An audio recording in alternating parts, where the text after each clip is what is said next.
Bismillahirrahmanirrahim. Assalamualaikum warahmatullahi wabarakatuh. Hamdan wa syukran lillah. Asyhadu an la ilaha illallah wa asyhadu anna Muhammadan abduhu wa rasuluh alladzi la nabiyya wa rasula ba'dah amma ba'. Kawan-kawan sahabat madani sekalian, ada pepatah yang terkenal dalam bahasa Inggris, cukup terkenal barangkali, yang berbunyi limits exist only in the mind. Keterbatasan itu hanya ada di dalam pikiran, gitu ya. Jadi quotes ini menunjukkan bahwa peran penting pikiran dalam pengendalian hidup seseorang dalam kehidupan sehari-hari. Dan quotes ini menunjukkan bahwa tidak ada yang mustahil sebenarnya. Yang mustahil itu hanya ada di dalam kerangka pikiran seseorang. Untuk menggambarkannya, saya mau buka dengan cerita Abu Nuwas, atau di Indonesia itu terkenalnya Abu Nawas. Suatu waktu ada sahabat Abu Nuwas ya, yang bertanya ke Abu Nuwas. Dia itu sumpek hidup di rumahnya, kemudian bertanya ke Abu Nuwas, meminta pendapatnya bagaimana supaya ia tidak sumpek hidup di rumah. Gitu. Waktu itu Abu Nuwas memang terkenal sebagai seseorang, dalam bahasa Sunda, tempat pananyaan, tempat panarosan gitu. Bertanya, maka Abu Nawas memberikan saran kepada temannya itu. Katanya, Anda cukup uang nggak untuk beli domba? Oh, punya, cukup. Atau beli kambing? Cukup, punya, cukup. Beli 1 kambing. Akhirnya teman itu beli kambing. Sudah beli kambing, datang ke Abu Nuwas. Lalu harus diapakan ini kambing gitu. Kata Abu Nuwas, kambingnya simpen di rumah. Gitu. Wahai Abu Nuwas, kan tadi aku sudah curhat, gitulah dalam bahasa saya. Saya itu udah curhat, aku itu udah curhat bahwa saya sumpek hidup di rumah. Kenapa ini disuruh beli kambing dan kambingnya disuruh disimpan di rumah saya? Gitu. Ya pokoknya praktikan aja. Tunggu 3 hari, sesudah 3 hari datang ke saya. Sesudah 3 hari, orang tersebut datang lagi ke Abu Nuwas. Datang, gimana katanya, gimana? Pendapat Anda gimana? Sudah enggak sumpek? Semakin sumpek. Oke, kalau semakin sumpek, masih punya uang, beli lagi 1 kambing, lalu kambingnya taruh lagi di rumah. Orang itu kaget, kenapa kok sarannya begitu aneh ya? Tapi karena dia menganggap Abu Nuwas seorang guru dan seorang yang bijaksana, maka diturutilah. Dia akhirnya beli kambing, lalu nyimpen kambing di rumahnya. Kambing kedua di rumahnya. Sesudah 3 hari datang lagi ke saya, kata Abu Nuwas itu. Sesudah 3 hari, dia itu semakin kesal dan semakin sumpah karena di rumahnya banyak kotoran, bau rumahnya itu. Ada 2 kambing, udah mah sempit, ditambah 2 kambing, ditambah harus beres-beres dan lain-lain. Akhirnya kesal, jangan-jangan saya dikerjai. Dia bawa celurit dah. Dia bawa pisau gitu. Bawa celurit, datang ke Abu Nuwas. Nah, kata Abu Nuwas tuh, santai dulu kawan. Sebenarnya ada tips yang ketiga. Anda masih punya uang? Masih. Ya udah, jangan dulu, tahan dulu emosi Anda. Sekarang beli 1 sapi. Semakin kaget, tapi dituruti gitu. Akhirnya beli sapi, dan sapi itu disimpan lagi di rumahnya. Berarti di rumah sempit itu ada 2 kambing, 1 sapi. Setelah 3 hari datang lagi ke saya. Setelah 3 hari ternyata rumahnya semakin sumpek, semakin kotor. Lalu datang lagi ke Abu Nuwas orang itu. Kata dia, kok nasihat dari Anda atau masukan dari Anda itu tidak membuat saya semakin indah, semakin nyaman hidup di rumah, tapi malah semakin sumpek. Oke, kalau begitu, kalau Anda itu semakin sumpek hidup di rumah dengan 2 kambing dan 1 sapi, coba keluarkan satu kambing. Oke, keluarkan, jual. Akhirnya di rumah tinggal nyisa 1 kambing, 1 sapi. Sesudah itu datang lagi kembali ke saya, kata Abu Nuwas itu. Ketika datang ke Abu Nuwas atau Abu Nawas, Abu Nawas itu bertanya, gimana gitu. Kata dia itu, alhamdulillah mending lah, lebih mending daripada tadi 2 kambing 1 sapi. Oke, kalau begitu, kalau masih sumpek dan agak mending, jual lagi 1 kambing itu, jual. Akhirnya dijual lagi 1 kambing itu. Lalu datang lagi ke Abu Nuwas. Gimana pendapatnya? Alhamdulillah agak lega. Yang asalnya saya kesulitan untuk menghirup oksigen, setelah 2 kambing itu saya jual, saya hilangkan dari rumah, akhirnya saya agak semakin lega. Oke, kalau begitu jual 1 sapi. 1 sapi terakhir menjual. Akhirnya Abu Nuwas itu kembali ke rumah, membawa sapinya, menjual sapinya. Lalu datang lagi ke Abu Nuwas. Gimana pendapatnya? Alhamdulillah, sekarang rumah saya jadi lega, rumah saya jadi nyaman, saya jadi bisa beraktivitas di rumah. Pokoknya mantap. Sudah kebayang gambarannya. Itu yang dimaksud dengan limits exist only in the mind. Bahwa keterbatasan itu sebenarnya hanya ada di dalam pikiran. Kisah dari Abu Nuwas tadi menggambarkan kepada kita bahwa konsep tentang kebahagiaan, konsep tentang keluasan, konsep tentang kelapangan, itu sebenarnya yang membatasi adalah pikiran. Konsep tentang kenyamanan, itu yang membatasi itu adalah hanya pikiran.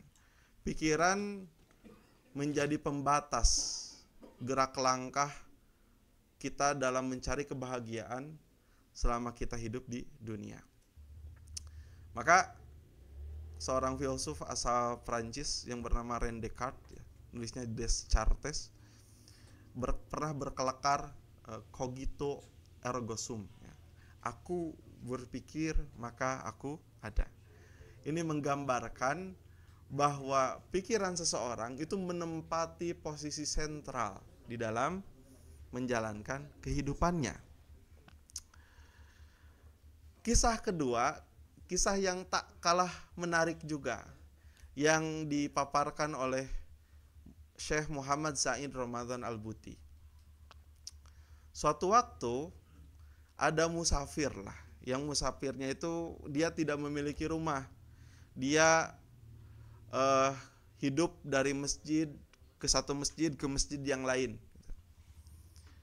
Nah, kebetulan waktu itu dia hidup di masjid yang masjid itu dekat dengan pasar.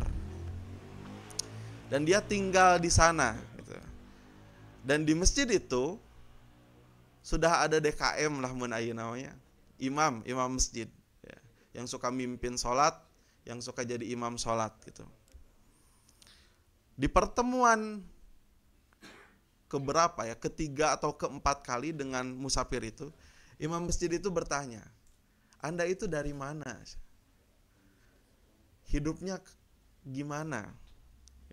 Uangnya dari mana untuk hidup? Gitu. Lalu musafir itu menjawab, alhamdulillah, sudah dikasih rezeki sama Allah gitu ya. Jangan khawatir. Oke.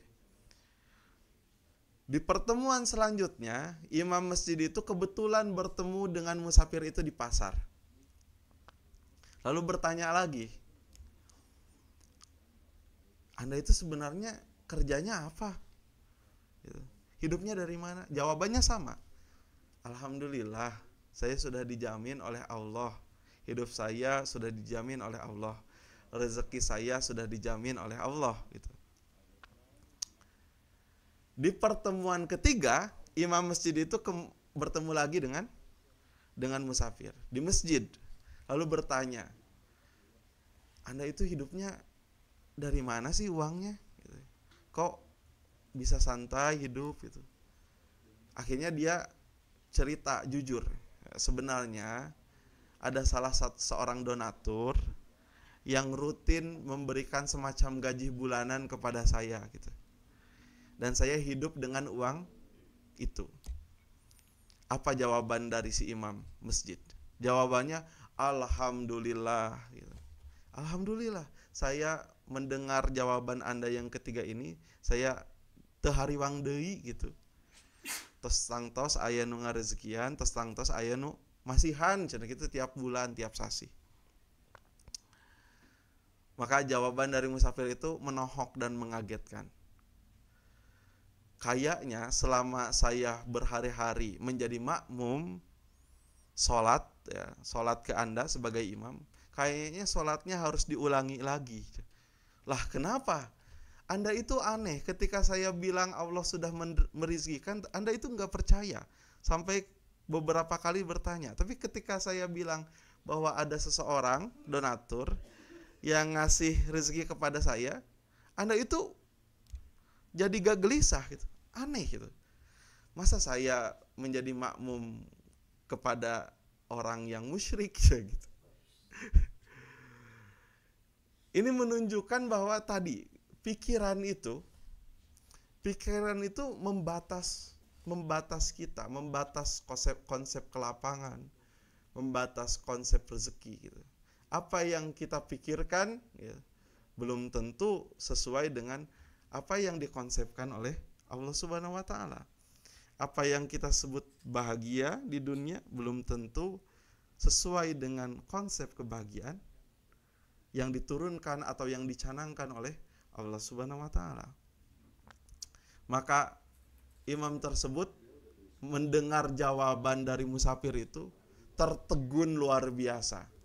Baru sadar bahwa selama ini kesadarannya, pikirannya itu terpatok pada sekat-sekat apa yang dapat dia pandang gitu ya, sejauh mata memandang ya.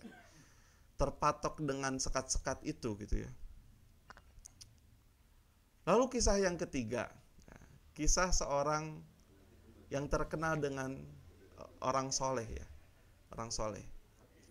Suatu waktu dia sedang berjalan di pasar, lalu tubuhnya roboh karena sakit. Lalu orang-orang hadir ke sana, mencoba membantu dia karena dia roboh di pasar ya, jatuh ya. Apa jawabannya? Jawabannya itu alhamdulillah ya. Cepat, alhamdulillah. Cepat, alhamdulillah. Satu waktu orang soleh itu ditempatkan di satu rumah, di satu kasur. Kemudian para ulama di segala penjuru datang untuk menjenguk dia. Dia juga masuk sebagai ulama ya. Lalu mendoakan dia. Gitu. Jawabannya apa? Jawabannya itu alhamdulillah, alhamdulillah, alhamdulillah. Begitu saja terus. Gitu. Sampai-sampai para ulama yang datang untuk mendoakan dia itu kaget. Loh, Anda itu kenapa saya doakan? Tapi jawabannya cuma alhamdulillah. Jawabannya mengagumkan sekali. Ya. Kata dia itu, saya itu dengan sakit saja ini, dengan sakit ini yang diturunkan oleh Allah Subhanahu wa taala kepada saya saat ini, itu merupakan berkah, merupakan kasih sayang. Dan saya patut mengucapkan alhamdulillah. Karena kasih sayang Allah kepada saya itu bukan hanya sebatas dia memberikan nikmat sebagaimana apa yang saya pikirkan gitu. Nah ini yang mungkin beberapa hari kemarin juga saya sulit untuk menerima wafatnya bapak saya gitu ya. Tapi setelah dipikir-pikir, karena pikiran ini yang membatasi gitu ya. Dan bisa saja bentuk kasih sayang Allah Subhanahu wa taala itu hadir dengan cara, saya jadi sedih ya, dengan cara apa yang tidak sesuai dengan saya pikirkan, dengan saya konsepkan, maka kita tidak boleh membatas kasih sayang, membatas Rahman Rahimnya Allah Subhanahu wa taala dengan sekat-sekat pikiran kita. Limits exist only in the mind. Keterbatasan itu hanya ada dalam pikiran. Dalam genggaman Allah Subhanahu wa taala, sesuatu yang kita anggap terbatas, sesuatu yang kita anggap mustahil, itu bisa saja terwujud. Apabila Allah berkehendak, kun fayakun, maka itu jadilah. Kawan-kawan, mari kita bebaskan sekat-sekat pikiran kita, dan mari kita langkahkan kaki kita untuk menempuh jalan keridhaan Allah Subhanahu wa taala. Dan apa yang Allah tibankan kepada kita dari hari ke hari, dari waktu ke waktu, dari menit ke menit, dari detik ke detik, kita resapi itu sebagai Rahman Rahimnya Allah Subhanahu wa taala. Terima kasih. Wabillahi taufiq wal hidayah. Wassalamualaikum warahmatullahi wabarakatuh.